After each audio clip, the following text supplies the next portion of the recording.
All right, in this game, if you can play individually or as a team, and you can just play the game out and just play it one round at a time. Whoever wins wins at each round. Another thing you can do is you can actually keep score in the game and play an entire 4-quarter game. What you do is each quarter will count as a round, and you play 4 quarters, and whoever has the highest points at the end of those 4 quarters wins the game. Now, I've always hated the way that similar games have had a system of scoring. It's too many cards or tallying up too many things, in my opinion. And it's easy to simplify this game because we're just using football, so I can easily just boil it down to touchdowns, field goals, so that's pretty simple. But it also makes it easier for scoring. More people will probably be more apt to play with the scoring of the game versus just always playing individually. The winner of the individual game, they'll score a touchdown. And the different points that they can get for it is if they make a formation or streak with absolutely no wildcats, their touchdown is worth 8 points. Yeah, this is jacked up here. I want to do a whole video again because 8's not coming across. All right, coming through with a new marker. So it's going to be 8 points for someone that doesn't have a wildcat at all in their formation or streak, and they win the game. If they have at least one wildcat in their streak or formation, it takes them down to 7 points. And if they have 2 wildcats or more in a formation or streak, it's going to take the score down to 6 points. Okay. If you make a crazy 8, it's an automatic 8 points there. Now, if the losers of the game can also score points as well. So the loser of a game, as long as they made a formation or streak, doesn't matter how many wildcats they get, that means they made the field goal, or they made a field goal, and that's 3 points. So if someone just has a set and does not have they just made a set, that's it, they get 1 point in the game.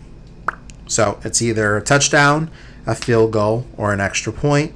And you just tally those up over the 4 quarters. Whoever has the most points wins. All right, when you guys are keeping score, how you're going to keep track of it on a scrap piece of paper is, again, we're going to do 4 quarters here.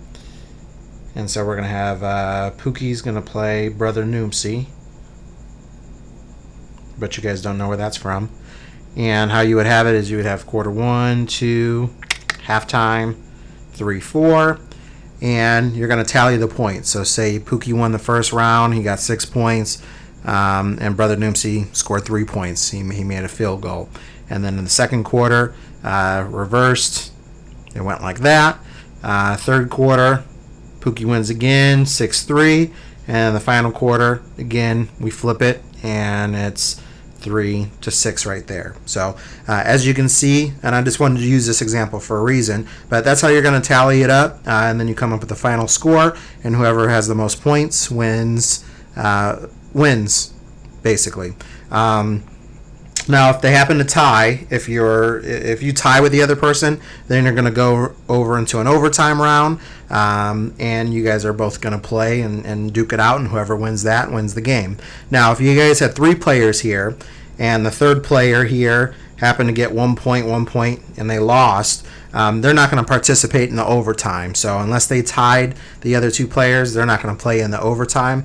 And if overtime comes down to just 2 players, you're going to go to the 2-player rules in the game, where you're going to get rid of the reverses, the skips, and the pick sixes, and the reverses, skips, and the pick sixes in the game. Take it down to 96 cards. So that's how you would keep score in the game.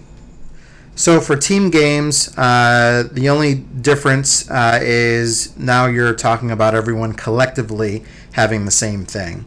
So in a team game, the entire team has to have a formation or streak with absolutely no wildcats for them to get 8 points.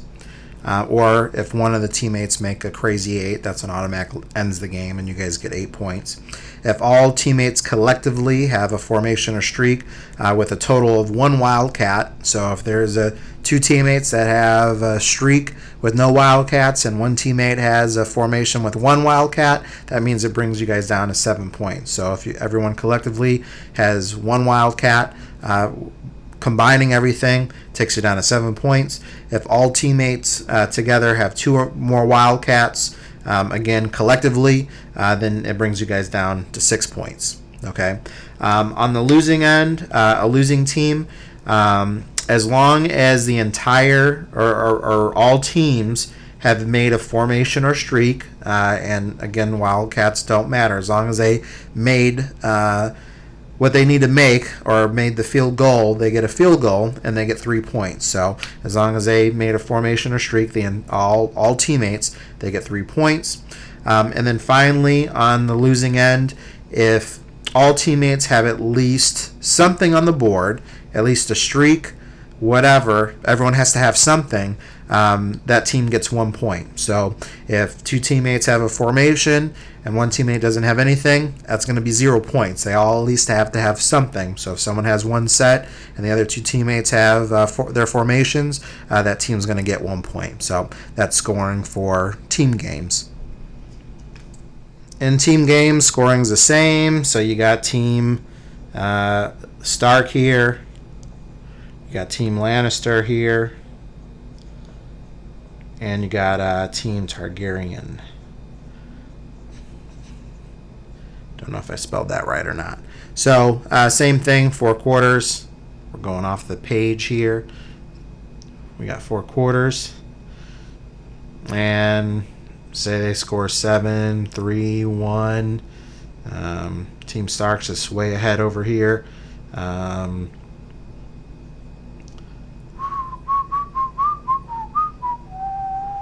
Team Targaryen's doing horrible. So, team games here. Whoever has the most points at the end wins.